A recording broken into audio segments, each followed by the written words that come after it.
Donc Arnaud Delafosse, qui est vétérinaire, on va changer de champ, on va passer à l'aspect santé. Il est vétérinaire, il est spécialisé en pathologie tropicale et en épidémiologie.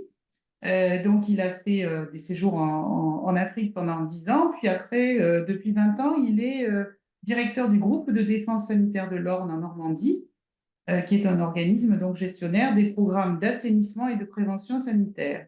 Il a participé à différents travaux de recherche en santé animale et en particulier donc sur la résistance génétique des bovins à la paratuberculose bovine. Voilà, donc Arnaud, c'est à vous. Merci pour l'introduction. Je vais partager mon écran du coup. Voilà. Je pense que vous l'avez. C'est parfait. Alors, bonjour à tous. Donc, je vais vous parler d'une application concrète au domaine de la santé de ces outils génétiques. Et c'est assez nouveau pour la santé, en tout cas pour des maladies du type de celle que je vais vous présenter, qui est la paratuberculose bovine, qui est une maladie infectieuse contagieuse et pour lequel les modes de gestion jusqu'à présent se limiter à des modes de gestion sanitaire. Alors, j'ai un souci avec mon écran qui ne passe pas. Euh, Vous avez toujours la première diapo là sur l'écran, j'imagine?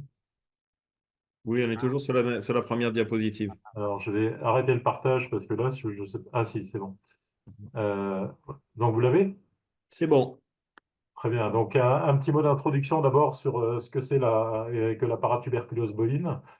C'est une maladie bovine, mais pas seulement. Cette bactérie peut toucher d'autres ruminants, et notamment les ovins et les caprins étant particulièrement sensibles, mais aussi des ruminants de la faune sauvage comme les cervidés qui sont également sensibles. Dans le domaine bovin, c'est ce qu'on appelle une dominante pathologique, une maladie qui a de gros impacts en termes économiques pour les éleveurs. La bactérie, c'est Mycobacterium avium subspecies paratuberculosis, donc une bactérie associée à d'autres mycobactéries d'importance en élevage, et notamment la mycobactérie de la tuberculose bovine, dont on reparle malheureusement en plus actuellement. Elle partage avec cette bactérie les mêmes caractéristiques en termes de résistance. C'est une bactérie qui est très résistante dans le milieu extérieur, ce qui pose des difficultés en termes de gestion et de maîtrise de l'infection dans les élevages. Et assez récemment, on s'est aperçu que cette bactérie pouvait même persister dans la microfaune, à l'intérieur de la microfaune, et notamment dans des amibes, puisqu'il y a eu des signaux et même des bactéries revivifiables qui ont été isolées à l'intérieur d'amibes. Et ça, c'est notamment l'équipe de l'INRA Nousily qui a travaillé sur ces choses-là. Et donc ça complexifie encore un peu plus la gestion de cette maladie. En termes cliniques, c'est une pathologie inflammatoire de l'intestin, donc il peut y avoir des septicémies en fin d'évolution qui sont mortelles, mais le premier symptôme, c'est une maladie inflammatoire au départ localisée, puis qui se généralise, qui ne touche que le bovin adulte. Encore une difficulté en termes de gestion, c'est le veau est réceptif mais n'est pas sensible, donc il va attraper la bactérie, s'infecter, mais il ne va pas faire de symptômes cliniques. Et avec le temps, la maladie, dans certains cas, se développe. Ce n'est pas toujours le cas. On peut avoir des porteurs sains de cette bactérie. Et lorsqu'elle se développe, on a un animal dont l'appétit est conservé, qui n'a pas de fièvre, donc il n'y a pas de symptômes généraux évidents. C'est simplement une diarrhée avec un amaigrissement rapide lorsque la maladie est déclenchée, pas de présence de sang dans les fesses. En termes de traitement, il n'y a pas de traitement efficace, donc c'est une maladie à évolution fatale sans traitement possible. Et il est possible de vacciner, mais la vaccination est imparfaite avec des difficultés en termes d'interaction par rapport au diagnostic de la tuberculose. Lorsqu'on a des animaux qui sont vaccinés pour la paratuberculose, ça induit des réactions faussement positives lorsqu'on fait un dépistage de la tuberculose bovine. Et du coup, dans bien des zones où la tuberculose est encore présente, la vaccination est interdite. L'évolution est systématiquement fatale, l'animal n'a plus de valeur économique, donc il y a aussi des questions de bien-être animal, hein, puisque les animaux maigrissent dans des conditions qui sont au niveau bien-être dégradées, et l'évolution se termine toujours par l'euthanasie du bovin ou la mort naturelle du bovin. C'est une maladie qui est répandue dans toutes les zones d'élevage tempérées. Comme la bactérie se plaît bien dans des zones humides, elle est très présente dans les zones d'élevage des pays tempérés. Donc en France, on a quelques données qui permettent d'estimer la prévalence cheptel, donc le pourcentage de cheptel où la bactérie est présente entre 30 et 70%, avec une atteinte plus importante des élevages laitiers que des élevages allaitants. Ça tient aux conditions d'élevage principalement. Et une atteinte des bovins qui est plus faible, mais qui reste malgré tout importante, comprise entre 5 et 10% des bovins qui seraient infectés. C'est une pathologie coûteuse. Alors, il y a différentes études qui ont permis de chiffrer ça. Donc, on estime que c'est entre 30 et 95 euros par vache et par an. Pas par vache malade, mais par vache dans des cheptels infectés. Avec des pertes directes, donc mortalité, réforme anticipée des animaux donc, qui sont commercialisés dans de mauvaises conditions, des frais de laboratoire importants, puisqu'on est obligé de répéter les analyses et les frais d'actes vétérinaires en plus. Puis après, il y a toute la partie perte indirecte, qui est la partie immergée de l'iceberg, mais qui est très importante, avec des baisses de production, aussi bien en production laitière qu'en production de viande. Donc des animaux qui ne profitent pas comme ils devraient profiter à même niveau d'alimentation, et même sur des animaux asymptomatiques, donc des animaux qui sont simplement infectés mais qui n'ont pas de symptômes cliniques. Des difficultés de restriction commerciale, puisque forcément dans les zones qui sont indemnes ou dans les élevages indemnes, les éleveurs, à juste titre, ne veulent pas acquérir d'animaux dans des élevages infectés, et puis une perte de potentiel génétique. On a parlé précédemment de tout le travail fait sur le potentiel, l'amélioration du potentiel génétique. Lorsqu'on a une maladie de ce type-là et que l'animal meurt de façon naturelle ou est réformé de manière anticipée, mais on a une perte du potentiel génétique avant même de pouvoir mettre à la reproduction ces animaux. L'épidémiologie, vous l'avez compris, est complexe. On a des facteurs qui sont assez bien identifiés qui interviennent. L'âge est le principal facteur. Les animaux jeunes sont réceptifs mais ne font pas de forme clinique. On a le niveau de production aussi. Plus l'animal est sollicité au niveau de sa production et plus son niveau de sensibilité augmente. Et puis, on a imaginé depuis déjà de longues années, il y a quelques travaux qui l'avaient montré avant l'étude qui a été faite, dont je vais vous parler plus récemment, qu'il y a probablement aussi une notion de sensibilité individuelle des animaux et donc de sensibilité d'origine génétique à la maladie. Et après, ce qui est très important aussi en matière de paratuberculose, c'est toute la sensibilité liée aux conditions d'élevage, aux effets d'environnement, avec le niveau alimentaire, donc la qualité de l'alimentation qui est apportée aux animaux, des conditions d'hygiène et de densité dans les bâtiments d'élevage, de séparation des classes d'âge aussi, entre les animaux sensibles et les animaux qui ne le sont pas. Et tout ça concourt à définir des différents statuts d'infection par rapport à cette maladie. Donc dans le même cheptel, on a des animaux qui ne sont pas infectés, on a des animaux qui sont infectés mais qui n'excrètent pas la bactérie et qui ne font pas de symptômes cliniques. On a des animaux excréteurs intermittents ou permanents et pour certains qui excrètent sans symptômes cliniques, visibles en tout cas. Et plus l'animal excrète fortement et donc plus il est contagieux pour l'environnement et plus le risque d'avoir un épisode clinique est important et se développe. Donc tout ça fait que on a des coexistences dans le même élevage de ces différents statuts-là. Et ce qu'on voit lorsqu'on a un œil simplement d'observateur extérieur, c'est le dessus de l'iceberg avec des animaux qui font des formes cliniques, mais en dessous, il y a tout un ensemble d'animaux qui sont également infectés, mais qui ne sont pas forcément visibles pour l'éleveur ou pour le vétérinaire qui intervient. Ce qui ne rend pas simple le phénotypage non plus, c'est que le diagnostic, comme pour toutes les mycobactéries, est très imparfait, et notamment pour les animaux qui sont non cliniques et excréteurs faibles ou intermittents. C'est qu'on a des méthodes de dépistage sérologique très peu efficace avant l'âge de 18 à 24 mois pour la sérologie et très peu efficace sur les animaux excréteurs faibles ou intermittents. Et on a des méthodes qui ont été développées plus récemment d'identification de l'ADN des mycobactéries dans les bouses des bovins, qui sont sensibles, voire très sensibles pour les excréteurs forts, mais qui ne le sont pas du tout pour les excréteurs intermittents ou faibles, ou même animaux infectés sans excrétion, notamment pour les jeunes. Et donc, on a une difficulté sur la base de quelques analyses à vraiment qualifier le statut infectieux du bovin.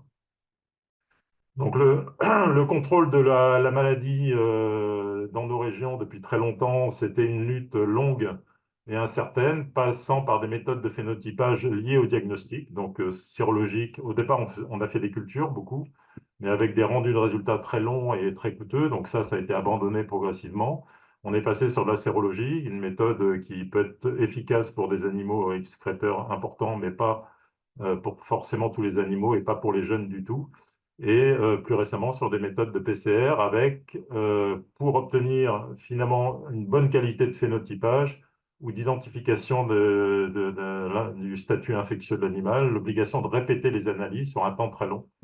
Et à chaque fois, par contre, qu'un animal était identifié comme positif, la seule issue, c'est la réforme. Donc, les plans de maîtrise qui sont toujours conduits actuellement consistent à réformer les animaux identifiés comme infectés, mais avec la difficulté qu'ils sont parfois détectés très tardivement par rapport à leur statut infectieux, et donc ils restent contaminants pour les éleveurs.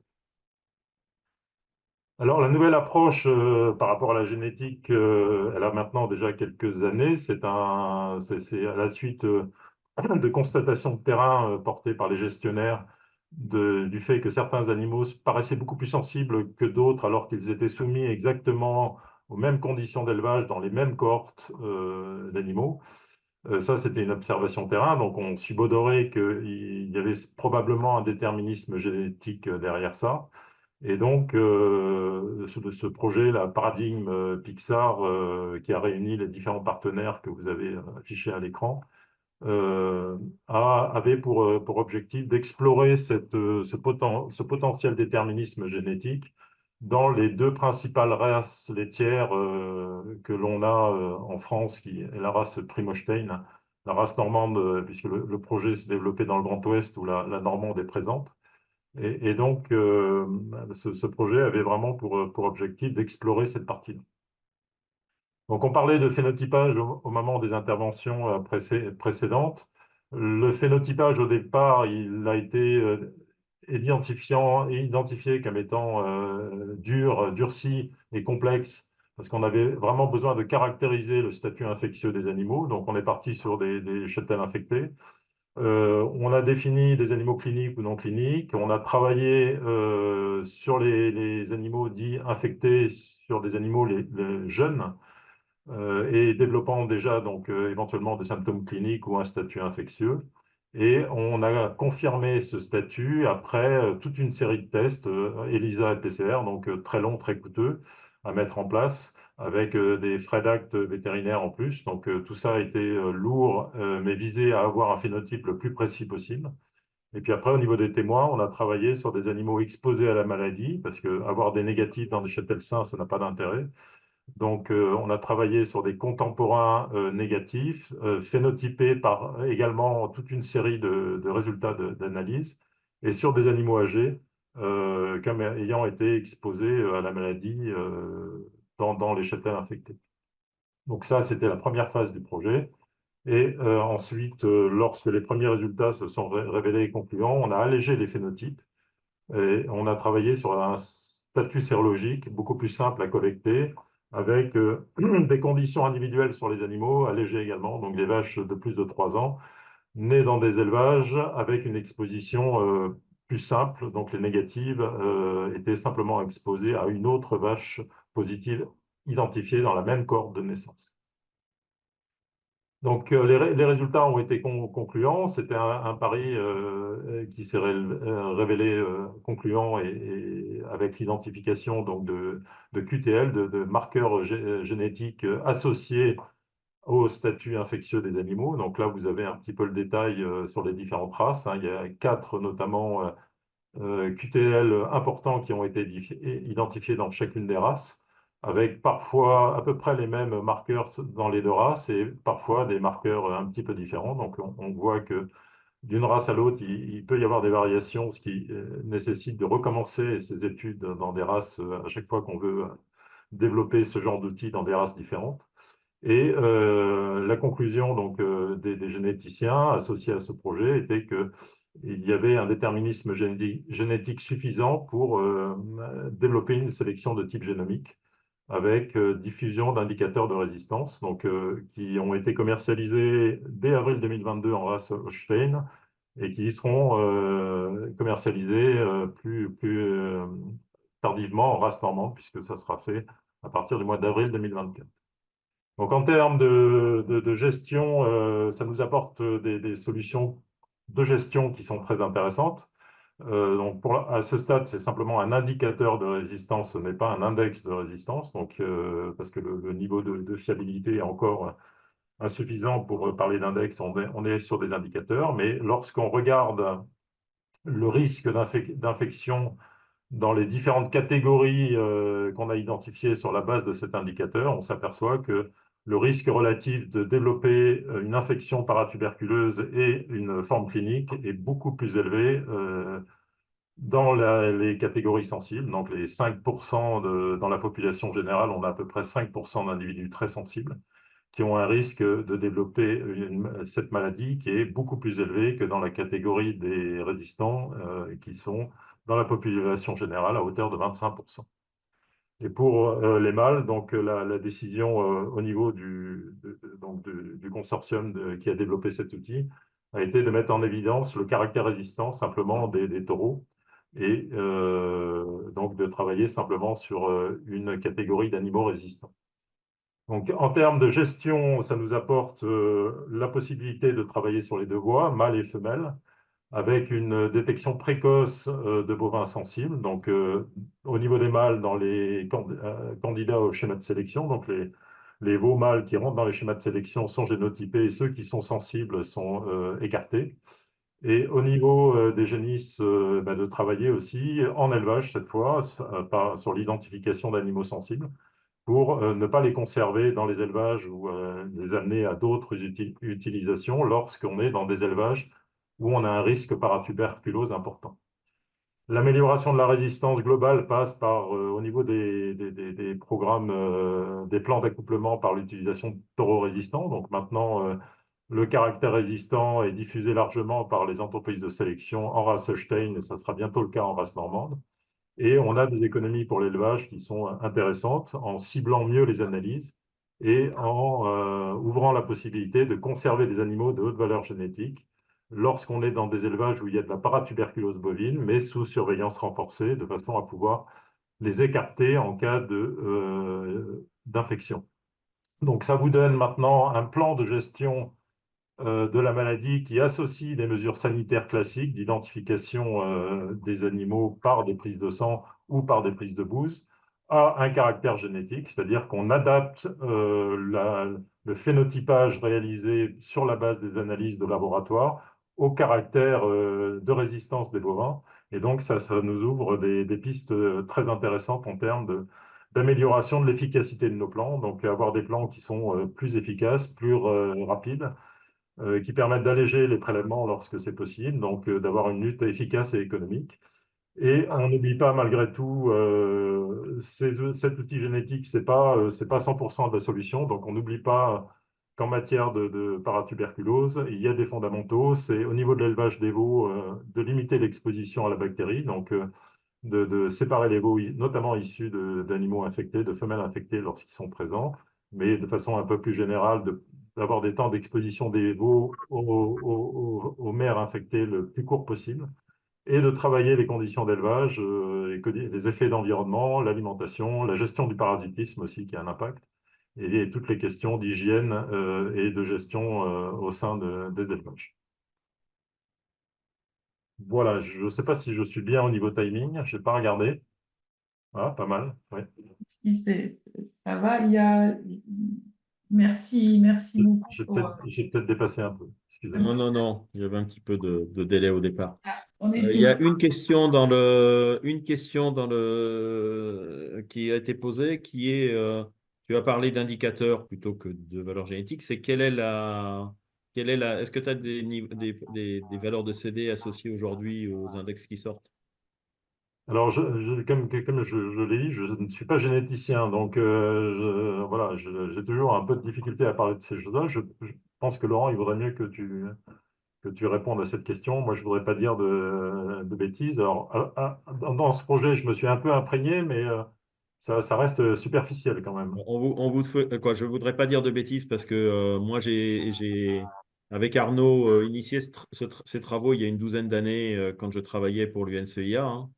Donc, c'est aussi ces 12 ans de travaux pour phénotyper en quantité suffisante et arriver à avoir ces résultats, ces très beaux résultats. Donc, ce que je vais faire, c'est que je vais demander aux gens qui aujourd'hui font ces évaluations et ces estimations pour savoir quels sont les niveaux de CD, puis on vous les fournira. J'ai pas la réponse. Il y a deux autres questions qui sont arrivées. Il y en a une qui est de savoir est-ce que ces traits de résistance à la perturbation sont exclusivement spécifiques à cette maladie ou est-ce que c'est une résistance plutôt générale à la maladie infectieuse, qui rejoint la question d'après, hein. Est-ce que c'est un trait qui est lié à l'exposition de l'immunité de manière générale ou est-ce que c'est vraiment spécifique à la paratuberculose? Alors, à ce stade, on en est à l'identification de marqueurs au niveau du génome de QTL, l'exploration fine de l'implication des gènes associés à ces marqueurs est en cours, donc c'est difficile de répondre.